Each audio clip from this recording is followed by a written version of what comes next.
tragic things may happen in our lives, but when that happens, you can guarantee that he would give a positive blessing. yes, yeah. Rather than a negative, he's going to always come back with that positive blessing. Yeah. And you have to remember that no matter what happened in your life, God is going to balance it out with that positive blessing. Hello, beautiful people, and welcome to Spiritually Fly. I'm your host and your guide, Faith Hunter. By listening or watching this podcast, you are taking steps to rebuild your life, learn ways to courageously live out your dreams, or maybe you're here to unlock your potential. So let's drop into the power of self-healing and step into a place of self-care. Along the way, I'll provide you with science-based yet spiritually grounded practices that will enhance your life and elevate your soul. Hello, beautiful one, and welcome to another episode of Spiritually Fly. I am Faith Hunter, your host and your guide, and this is episode number 12. Today's episode is about how you can navigate grief, very specifically the loss of a loved one. Now, I am sharing this particular episode from the perspective of a mother.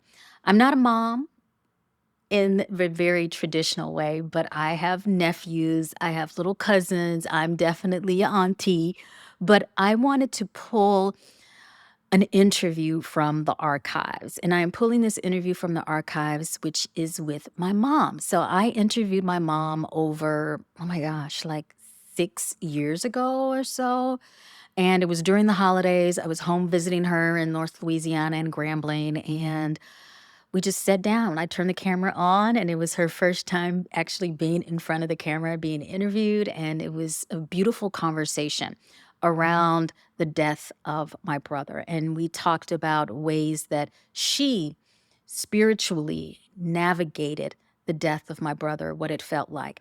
And I thought this would be the perfect time to share. One, Mother's Day is coming up in a couple of days, but also there have been so many deaths over the past couple of months, and many of those deaths have been children. So you guys know what I'm talking about. I don't want to go into all of those details, but we know what's been in the news, and I just wanted to provide hopefully some assistance to the mothers, the aunties, the grandmothers, the great grandmothers, all of those divine women that are out there in the world cradling, holding, and staying steady for their families, or maybe providing some support to those women that are falling apart. Now, this particular interview is not just for mothers, it's dedicated to mothers because I am interviewing my mom, but what I'm going to share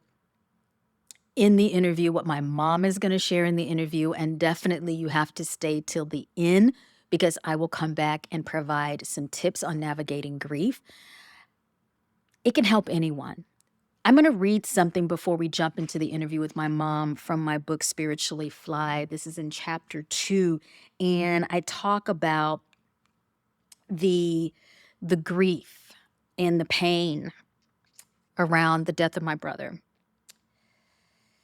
What I'm going to read is actually a passage in my book that talks about my brother, both of my brothers, being diagnosed with HIV. It kind of sets the tone for the conversation and the interview that I have with my mom.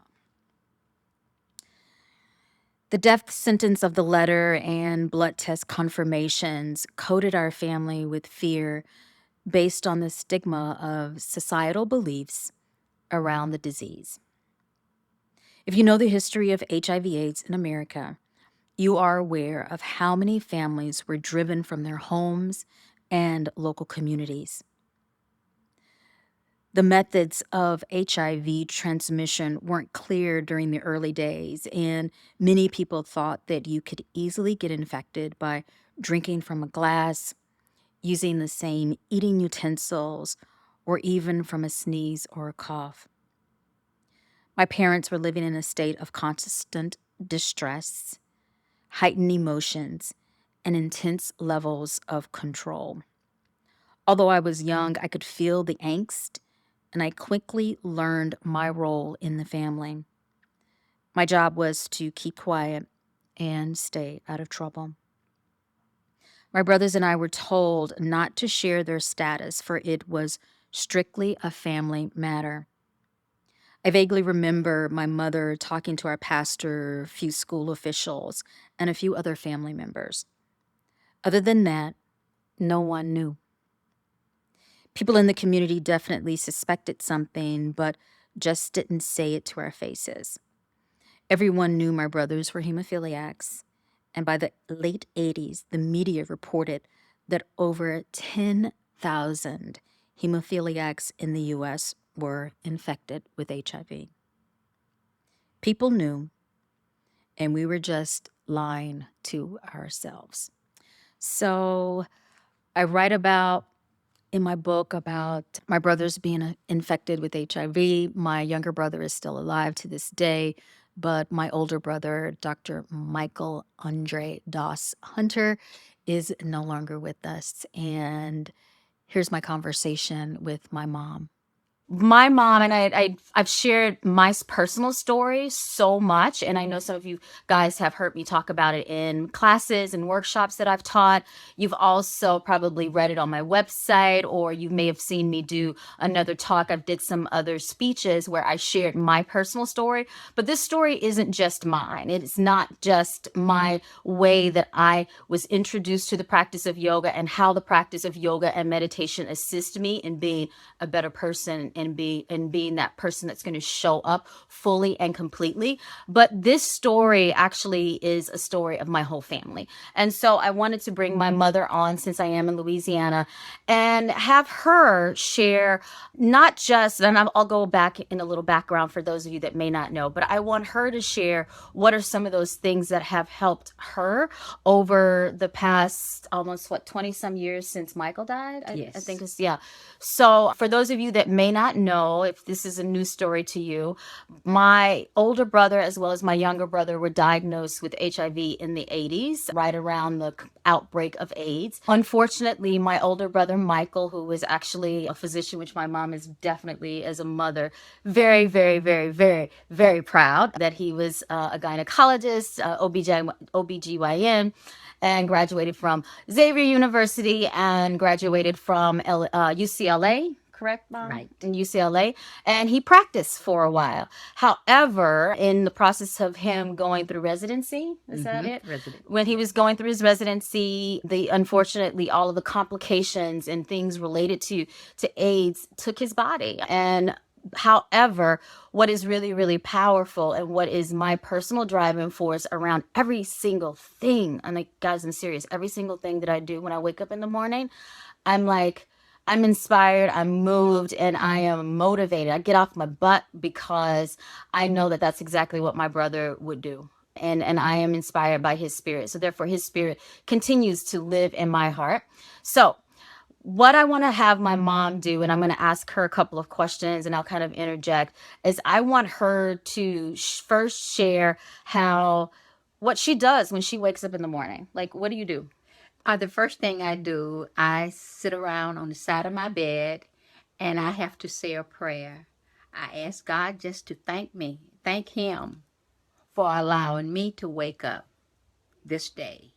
And by that, I can go forward with my day with God by my side. Nice. Well, the funny thing, guys, and fascinating part is that I don't know if I got this from my mother or what, but I do the exact same thing. When I first wake up in the morning, I don't lean over the side of my bed, but what I do is I wake up and my eyes are still closed. I give thanks.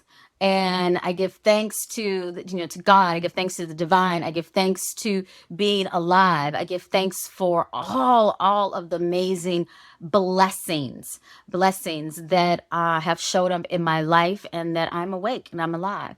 So when Michael died, it was difficult. definitely for all of us. And even just seeing him go through the pain and the suffering in the hospital. And I heard my mom on the phone a couple of days ago. I was actually here in her bed. We're actually in my mom's bed. I love her wallpaper. But we were here in my mom's bed. I was here in my mom's bed, and she was on the phone with one of her friends. And she was talking to one of her friends and really giving her friends some amazing sound advice on how to get through. And the pain doesn't go away. It still exists. But how do you go through and continue to be positive and to be strong, and not only be strong for herself, but be strong for us? Because Yes. you are, and I say this all the time, you are definitely my inspiration as well, and my one of my driving forces, and the first strong woman that showed up in my life was this woman. So how do you do it, and what was some of that advice you were sharing? Well, each and every day, I have to thank God for Hazel. And I also have to thank God for my family. And since Michael being gone, there was never a day that I forgot. It seemed as if it was yesterday. And each day, it's that particular person that I think about. I have a picture of him on my dresser, and I look at that picture each and every day, but it wasn't the same when he first passed. I went to California to pick up his things, and I had 13 boxes of books. Those books stayed in their boxes for 5 years, and I could not pull myself to open those boxes because it was such a tragedy for me not to have Michael there. And one day, my nephew came, Keith Amos, came and said, Aunt Hazel, we got to open the boxes. And they were still on the foyer. And so finally we opened the boxes, and then we attempted to open the door to the foyer. We could not. But after we opened the door, then that was an opportunity for me to open my heart to Michael again. And I just went from there to where I am now. Each day, it's just like it was the day that Michael passed away, because you never forget. You just move on. You do things each day, but you never forget it. And that's the way I feel. And I was telling my friend the other day, no matter what happened, it's God's will. And we have to look at that because it is a blessing. It's a blessing for what God has done for me in my heart and all. You know, when Michael was in the hospital, I prayed. I prayed so hard one night looking over Tulane Avenue. Said, God, take my child because he's in so much pain. And then I thought, did I pray the right prayer? And it took me a long time to pray and ask God for forgiveness for questioning his will. And I know now it was God's will, and I will never question it again, because I know that Michael's in a better place, and he's always looking down upon us. And that's why I try to do everything in my heart to help another mother who loses a child, because it is nothing like losing a child, and you never forget the moment that he takes his last breath. And I just continue to ask God to help me, and God helped me, and I know I'm blessed. I know I'm blessed each and every day. God blesses me, and he gives me the strength to keep moving on. And I'm a very active person, so I just have to just keep going. Can you let everybody know how old you are? Oh, I'm 75 years old. I made 75 December the 4th or December the 3rd. I don't know which one it is. It's a long story about my birthday. but I celebrate each one of them, and I'm proud to celebrate them. So this morning, oh my God, it was really difficult, guys. I'm not going to lie. It was really difficult for me to wake up this morning and go to church with my mother at 8 a.m. And so it was the church that I grew up in New Rocky Valley Baptist Church. And so we went to church, and my mother's pastor, Reverend Sumner, is that correct? Reverend Sumner, he delivered a beautiful, beautiful sacred Sunday service. And while he was in service, I'm all about taking notes. I'm like, the guru, right? We talk about the guru a lot in yoga class, and he was definitely a guru this morning. As I was taking notes, as he was talking, and as my mom now just talked about blessings, one of the passages that he said, or his own personal statements, it was just like this beautiful mantra within itself, was God balances the blessings. Blessings are balanced, right? Remember him saying that? Right. And he balances the blessings, right? Or she, right? For those of you that are like, God is female, because guys, I'm all about the divine feminine. So she, the divine, balances the blessings with suffering sometimes, and not just personal suffering, right? Tragic things may happen in our lives, but when that happens, you can guarantee that he would give a positive blessing. yes, Rather than a negative, he's going to always come back with that positive blessing. Yeah. And you have to remember that no matter what happened in your life, God is going to balance it out with that positive blessing. Yeah. And that is the most important thing, is just to continue working for God. You may have ups and downs, but it's going to be more ups than downs. And you have to look at it from that standpoint. Yeah. And the thing is, guys, it's like, my mother is definitely, and I grew up in the Baptist church, and my mother is definitely very, very spiritual and religious, and believes in God. But for those of you, because I know I have lots of followers that may not, and you know what the really beautiful part is, and I think sometimes within the context of religion, people get caught up in the words and in the phrases and sometimes the teachings. But all of what we are talking about today goes beyond that.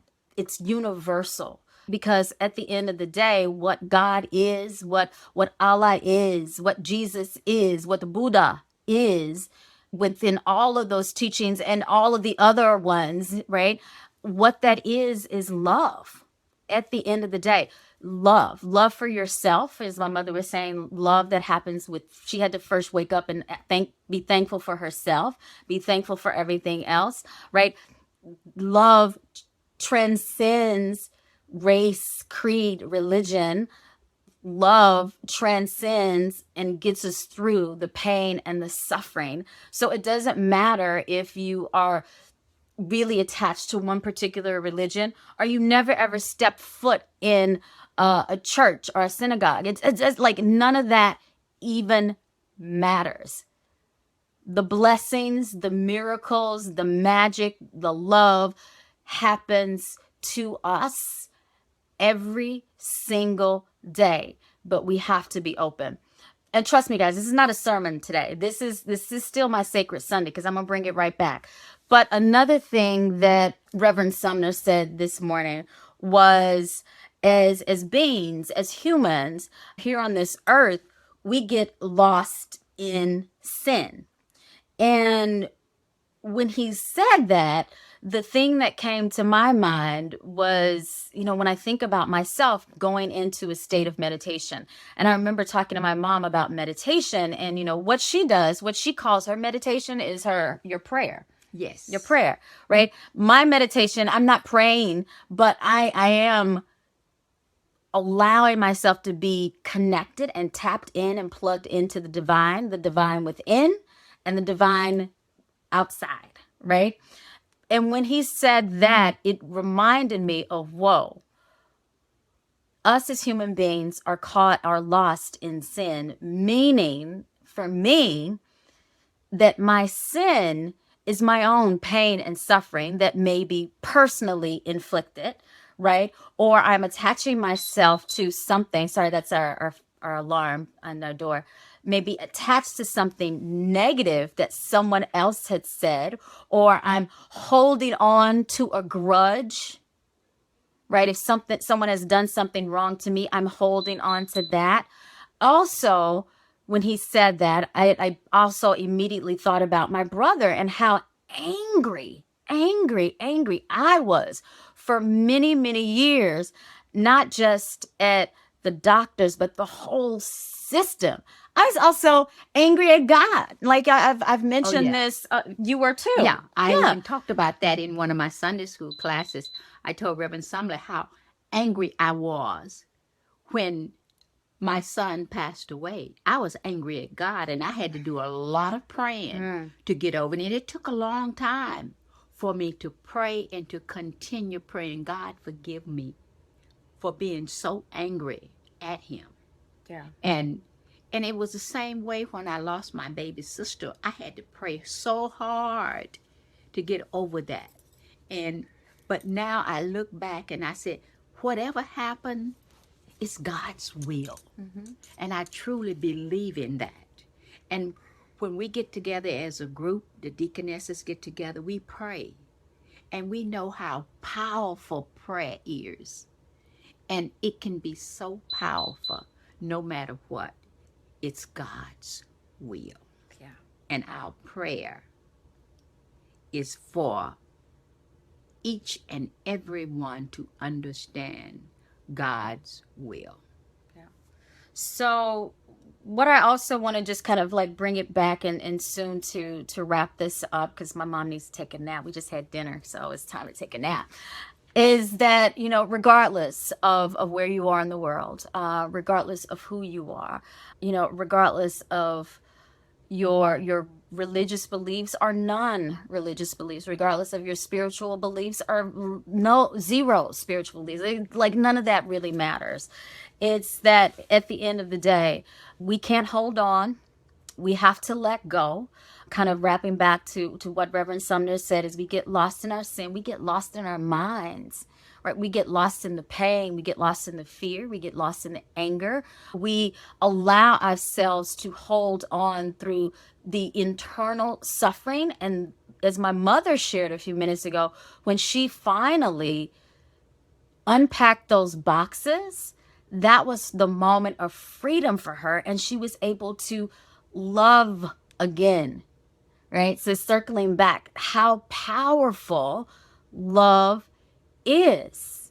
Like it transcends, it goes beyond anything, and it has the capacity to break down the thoughts, the negativity, the frustration, the fear, and even the self-inflicted pain and suffering. Because I did that, right? I was angry. And so that was like constantly self-inflicting suffering every single day. Every time I was like thinking about it, I would get mad. And that's internally creating disease in my own body, which I recognized in my early 20s. I had a fibroid tumor. Like, I know for a fact that suffering, pain, anger, and frustration was a result. Like, it just built up and built up and built up. And once I let go, I opened my heart, and my mother found her way through one path, right? And as Rumi says, there are 100 ways to kneel in prayer. Rumi says this, Rumi, the Sufi poet. So regardless of what path you may take to finding and connecting to your sense of love, do that for yourself. No one else can do this for you. My mother had her way of dealing with it. I had my way through my meditation practice, through my yoga practice, through my constant breathing, through my reading and personal reflection. And I tell my mom this often, especially when I first became a yoga teacher, it's like my yoga practice, my meditation practice brought me back to God, brought me back to believing in the miracles, believing in the blessings, believing in the magic, and giving me the strength to be present so I can be there and be open to the love, to the miracles, and to the blessings. Because if you're not awake, if you're sleeping in your anger and your fear and your frustration and on your own personal suffering, your eyes are closed to what is there for you, meaning that power of blessings, the opportunities, the things that are bound to happen because you are there and open, those beautiful moments of, ah, right? Yes, I did it. Those happy, joyous moments. If your eyes are closed and you're in the darkness, right? And you're plugged in to the pain, it's impossible to see the light. Absolutely impossible. So I want to say thank you, thank you, thank you so much, guys, for joining me. I want to say thanks to my mother for doing this. This is her first time jumping in front of the camera. It's the first time. So I'm so excited that she joined me. And even just this moment right here is a blessing within itself. Wherever you are, with whatever family you have, whatever form that comes in, come back in the camera, Mama, come back. You're part of this. And just be present with your family, and whatever your family looks like, enjoy them. And even Reverend Sumner said that this morning, or was it Deacon Washington? Deacon Washington. It was Deacon Washington. He said, enjoy and give thanks for your family, not just on Christmas, but every single day. So when you wake up tomorrow, give thanks for your family and let them know how much you love them in whatever shape or form your family comes in. Mwah. Thank you so much, guys. Have a beautiful, blessed, sacred Sunday. And of course, I'll see you around, and stay spiritually fly. All right. I really hope that you enjoyed that interview with my mom. I know that I definitely enjoyed interviewing her 6 years ago. And I'm quite sure that there were some aha moments, and hopefully you were able to draw upon some of her tips, and hopefully you'll be able to use some of her tips in your life if you were experiencing grief in this moment in time. So now let's get into a couple of personal tips. These tips are definitely tips that supported me and aided me in moving through not only the death of my older brother Michael, but these tips also, oh my goodness, supported me in navigating the death of my father, who actually died only a couple of years after my younger brother, or my older brother Michael, passed. So yeah, it was a crazy, like, 10-year period, I guess. It was almost like a 10-year period of constant grieving, because it was a lot. There was a lot happening in that 10-year period. But anyway, the first one that I want to share is to give yourself permission to grieve. Give yourself permission to grieve. Take your time. As my mom shared, it took her 5 years before she could actually open up the boxes. It took me time as well. Like, I don't even remember it. It's really interesting. I don't even remember us celebrating Christmas for a couple of years, which was totally fine. I think I kind of did my own thing during that period, or we definitely didn't put up a Christmas tree, I think, for a couple of years. So yeah, I think the only thing my dad did was put up his lights, but that was his way of moving through his grief. So yeah, give yourself time. Don't rush the process, and know that the emptiness and moments of sadness can still creep in 5 years later, 20 years later, 30 years later. I mean, it's going to still creep in. So give yourself time. The next tip is to seek support. Now, my mom talked about she sought support, of course, from her pastor. I sought support, and my younger brother also sought support from therapists. And I definitely had a therapist both during the time that my older brother Michael passed, as well as when my father passed. And my therapist really aided me in moving through those moments of grief. I have to say the other thing that was really beneficial is that I had some really good friends that circled around me. I also had a great boss that gave me breathing room and space.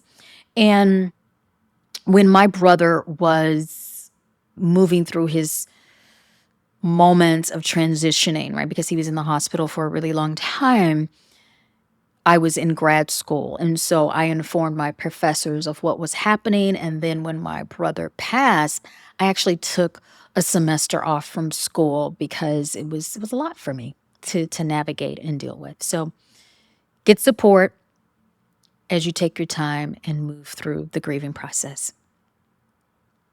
The next thing I want to share is that you need to maintain some kind of routine. Find a routine, find something that you can do on a regular. If it's taking a walk every day, if it's doing your meditation, if you're doing your yoga practice. For me, it's really interesting. I started actually practicing yoga when Michael was in the hospital. And so that became my routine, going to yoga and moving my body and meditating. It's been a routine all my life, basically all my adult life. Yeah. So find something that helps you feel grounded, make that a routine, and stay steady on it. So the next one I want to share is to create new rituals. Now you're probably wondering, what is that about? So my older brother died a week before his birthday. His birthday and my birthday are actually 7 days apart. And so we would often celebrate our birthdays together or around the same time. So I needed to create a new routine around birthdays. For me, when I was definitely moving through the grieving process, I stopped celebrating my birthday and I kind of put that on the back burner. My father passed on his birthday. Yeah. And that was around Thanksgiving. So, as you can imagine, holidays, birthdays, those very significant moments that we celebrate throughout the year were difficult for both myself, my mother, and my younger brother as well. And so, what I chose to do is to create some new rituals and routines around holidays. As a family, opted again, as I shared, not to really celebrate Christmas in the traditional way, and meaning that we didn't put up the Christmas tree for a while. I think we do it now, but that took a long time. And then we spent, especially after my father died, my younger brother, my mom actually spent Christmas with me in New York more than once. And so that was actually really nice for us to create a new routine around the holidays. And then finally, we made our way back to Louisiana. And even in that making our way back to Louisiana and celebrating both Thanksgiving, meaning for me making my way back to Louisiana, celebrating Thanksgiving and holidays, Christmas, celebrating the new year just looked different. And we crafted something that was going to work for the three of us. So, yeah. And do I celebrate my birthday anymore? I celebrate my birthday now.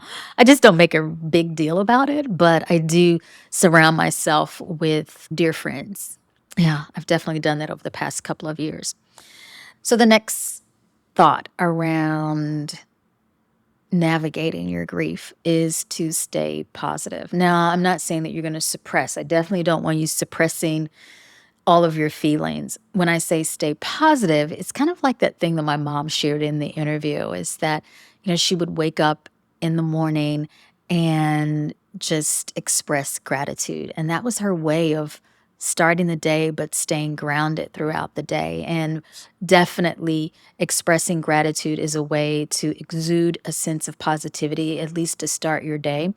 The other thing I do is that when I feel this washing of sadness or loss starting to move through me, I just let it show up and I cry and I feel. And then instead of suppressing it or saying, oh, I'm going to think happy thoughts right now, what I actually do is allow myself to see my brother's face, to see my father's face, to remember a moment that we spent together. Because it's really interesting how the mind works. When you think about the death of the loved one, you'll also think about a special moment. And so that's one of my ways of staying positive, to know that even when a sad moment it washes over me, a joyous moment will follow, and allow that to be my inspiration to take the next step, meaning take the next breath, take the next step in my life, and to move forward. I hope those tips that I shared can really support you. The final thing that I want to offer is that you have to move through the death of a loved one, the death of a friend, as a sacred path in life. And what I mean by sacred path, we are all going to experience death of someone special. And it is a transition. It is something that and this is what I've learned, and my mother shared this as well, we can't cast anger around it, and walk that path of death with a sense of love for the person that we lost. Knowing that we are carrying their energy, their sweetness, their kindness.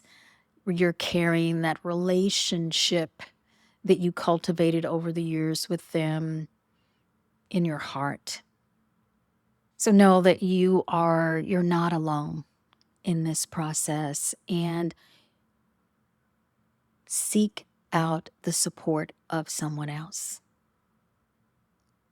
Be it a professional therapist, your spiritual guide, your pastor, your dear friend. And know that you can also reach out to me. Yeah, I have been through it. So I completely know what that feels like. You're not alone. All right, guys, thank you so much for joining me for this episode of Spiritually Fly, and I'll see you soon. Ciao.